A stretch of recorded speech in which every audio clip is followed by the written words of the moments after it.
మన వారాహి సిల్వర్ జ్యువెలరీలో అద్భుతమైన ఆఫర్స్ పొందండి మరియు కారు గెలుచుకునే గొప్ప అవకాశం. పశ్చిమాసియా రణక్షేత్రంలో గంట గంటకు సమీకరణాలు అనూహ్యంగా మారిపోతున్నాయి. ప్రపంచ వేదికలపై శాంతి మంత్రం పఠిస్తూ చర్చల ద్వారా పరిష్కారం కావాలని సూచించే చైనా తెర వెనుక మాత్రం అత్యంత ప్రమాదకరమైన పాచికలు వేస్తోంది. ఇరాన్ కండగా నిలుస్తూ అమెరికా సేనలను ఉక్కిరిబిక్కిరి చేసేందుకు డ్రాగన్ డిజిటల్ గూఢచర్యాన్ని ప్రధాన ఆయుధంగా ఎంచుకుంది.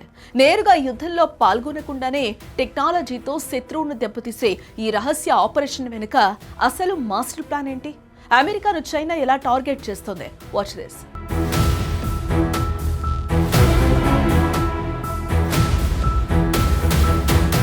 ఆధునిక యుద్ధం అంటే కేవలం క్షిపణులు, తుపాకులు మాత్రమే కాదు, సమాచారం కూడా ఒక అజేయమైన శక్తి.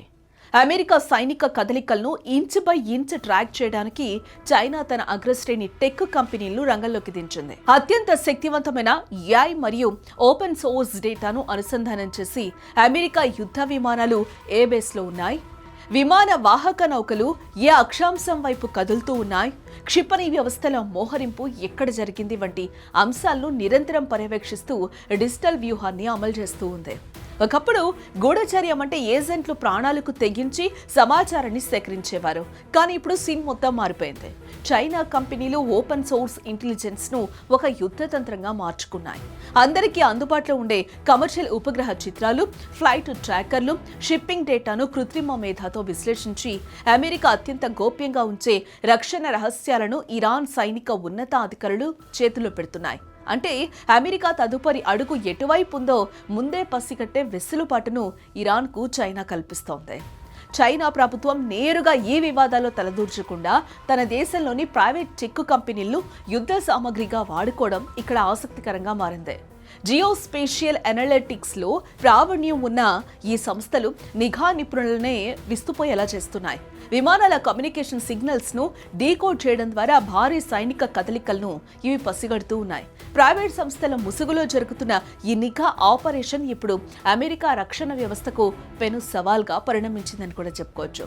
చైనా చేస్తున్న ఈ డిజిటల్ దాడులపై పెంటగాన్ వర్గాల్లో తీవ్ర కలవరం మొదలైంది. ఒకప్పుడు కేవలం అగ్రరాజ్యాల ఇంటెలిజెన్స్ సంస్థలకే పరిమితమైన రహస్య సమాచారం ఇప్పుడు AI పుణ్యమా అని ప్రైవేట్ వ్యక్తులకు, శత్రు దేశాలకు సులభంగా చిక్కుతోంది. ఈ డేటా లీకేజీ అమెరికా వ్యూహాలను నీరుగారుస్తూ ఉంది. ఈ ముప్పును తిప్పికొట్టడానికి తమ సైనిక రహస్యాలకు డిజిటల్ కవచం ఏర్పాటు చేసుకోవడానికి అమెరికా రక్షణ నిపుణులు ఇప్పుడు రాత్రింబవళ్లు శ్రమిస్తూ ఉన్నారు. ఇది కేవలం అమెరికా, ఇరాన్ మధ్య ఘర్షణకు సంబంధించిన విషయం మాత్రమే కాదు. చైనా పెంచుకుంటున్న ఈ జియోస్పేషియల్ విశ్లేషణ సామర్థ్యం భవిష్యత్తులో ప్రపంచంలోని ఏ దేశానికైనా ముప్పుగా మారొచ్చు. AI సాంకేతికతను ఆయుధంగా మలచి ఏ దేశ రక్షణ వ్యవస్థనైనా నిస్తేజం చేసేలా చైనా చేస్తున్న ప్రయోగాలు ప్రపంచ భద్రతా ప్రమాణాలనే మార్చేస్తూ ఉన్నాయి. నేడు అమెరికాను టార్గెట్ చేసిన ఈ టెక్నాలజీ రేపు మన పొరుగు దేశాల చేతుల్లోకి వెళ్తే పరిస్థితి ఏంటన్నది ఇప్పుడు $1 మిలియన్ ప్రశ్నగా మిగిలిపోతోంది. మొత్తానికి పశ్చిమాసియాలో ముదురుతున్న యుద్ధ చిచ్చును ఆర్పాల్సింది పోయి చైనా దానికి రహస్యంగా నెయ్యిబోస్తుంది. బయటకు శాంతి ప్రవచనాలు చెప్తూనే లోపల ఇరాన్కు క్లిష్టమైన సమాచారాన్ని అందిస్తూ తన డబుల్ గేమ్ను ప్రదర్శిస్తోంది. సమాచార సాంకేతికతను విధ్వంసానికి వాడుతున్న చైనాకు అగ్రరాజ్యం ఎలా బుద్ధి చెప్తుంది? ఈ డిజిటల్ గూఢచర్యం యుద్ధ గమనాన్ని ఎలా మారుస్తుందో వేచి చూడాలి.